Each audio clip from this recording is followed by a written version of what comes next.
Before I get into today's video, I wanted to tell you all that I got up in the middle of the night about 3:30 because that's the time I usually get up for work. So my body is used to awakening at that time. I had in my mind one idea for a video, and I decided that I would put it off until later in the week so that I could get all of the pictures and everything. So I had another idea, and I sat here last night working on this for 2 hours typing. I have this very old Kindle Fire tablet. I mean, it's very old. And I went to save it, and it asked me if I wanted to save it on the device or in docs. I said to save it in docs. I get up this morning all ready to just turn on the printer and print my document that I worked on last night. It wasn't there. I don't know what to make about this, but I'll let you all comment. What do you think happened? It makes me start thinking some very strange thoughts about being watched. Paranoia, paranoia, big destroyer. But anyway, I hope you enjoyed today's video. The 58 contestants participated in an exhaustive round of personal interviews designed to help our judges discover what makes each one special. Your 5'9" reading? Serious, huh? We may measure again tonight before the game. Okay. Okay. Thank you very much, Amy. The concentration was intense inside the judging room. I don't like you as you are. And out. I'm just so excited. Each girl was considered not only for her beauty and poise, but also for her personality and that indefinable something extra that makes a top model. Okay, you want to pull your hair back 1 second? Okay. All right. Thank you very much, Ingrid. Good luck for tonight. Thank you. When it came time to choose the 21 finalists, emotions ran high as each judge expressed his or her opinion. Good morning, everybody. Welcome to my channel. My name is Christy, and this is Christy's Musings. Here I talk about everything that I've been thinking about lately. Michael Jackson's Dangerous album prophesied everything we need to know today. What's going on? It's all depicted in this album cover. In this album, you'll see Michael is wearing a mask. The mask is used in rituals by the elites. There's a goat head in the center of the mask. Goats are always tied to dark energies. The Red King on the left, with the dog head and the human torso, represents all the demons, as most of them are half animal, half human. Think of Baal, Molech, etc. The kids riding the fish point to the child sacrifices. The staff he's holding has a prana, that's the king. The staff he's holding has a prana mudra hand sign. Prana means life force or energy. The purple queen on the right is harvesting. She's using children's life force energy to stay alive, young. That references adrenochrome.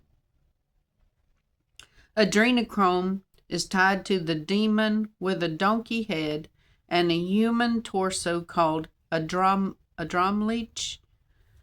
In 2 Kings 17:31, it says, the Avites made Nibhaz and Tartak, and the Sepharvites burned their children in the fire as sacrifices to Adrammelech and Anamlich, the gods of Sepharvaim. And I apologize if I said those incorrectly. Adrammelech is an ancient deity with a peacock tail who needed child sacrifices for his powers. Peacock is at the center of the mask. Malik in Sanskrit ties to Moloch.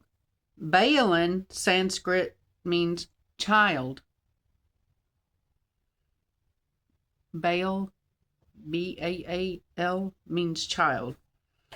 Earth at the center points out to Earth being used as an energy harvesting center for lower realms as Earth hits the highest of hells and lowest of heavens. Last week or so, whenever I talked about the grays, I told you about how they feed off of our negative energy. They're working us up with all of these ice and protest and all of this chaos. Remember that word, chaos. There's a 7 written on the wrist of the hand. The hand has continents drawn over the palm. Earth on the palm is the 8th realm. According to ancient Hindu literature, there are 7 realms below Earth which are ruled by reptilians, dark energies, etc.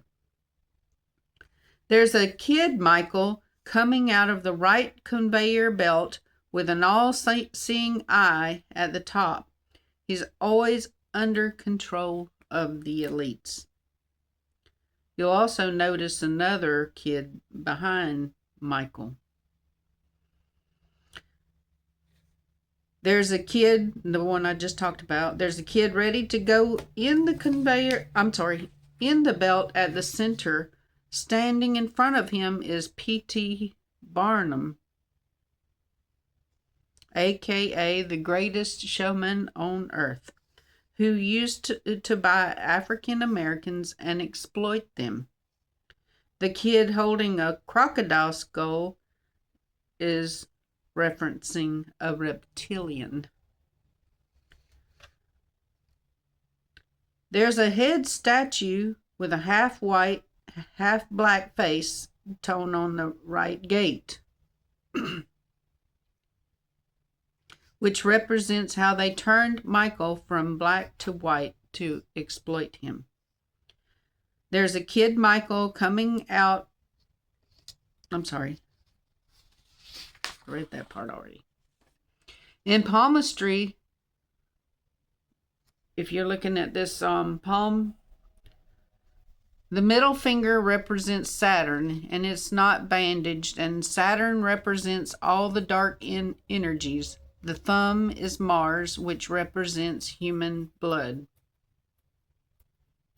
If you look at the first gate, it says Intrar written on the top. The second gate, Exit. The first gate has a pirate symbol on top of it, so they're hunted down. The second gate has a third eye on top. They're always under a watch.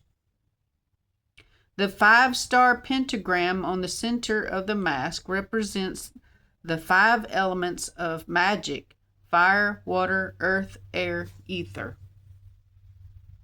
There's another group of people that use the 5-star, or in some cases we call it the Remphan.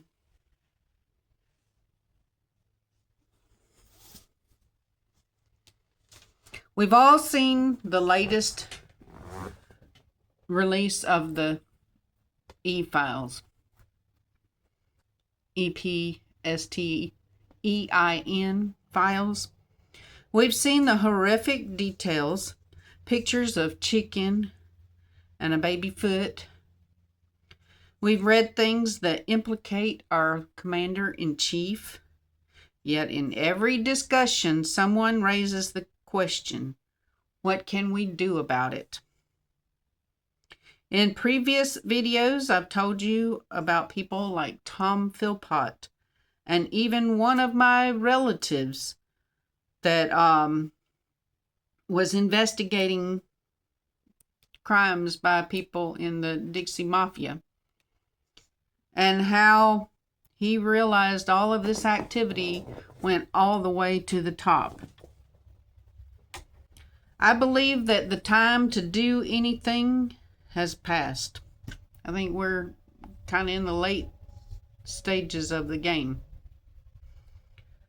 We're well into a project called Project Esther. The surveillance state hath enlarged itself.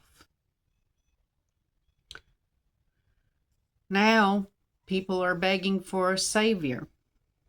Millions are begging to be raptured. And the elites know all of this. They hear it. They see it. I mean, they're surveilling us, so they know what we're thinking. And they already have a plan.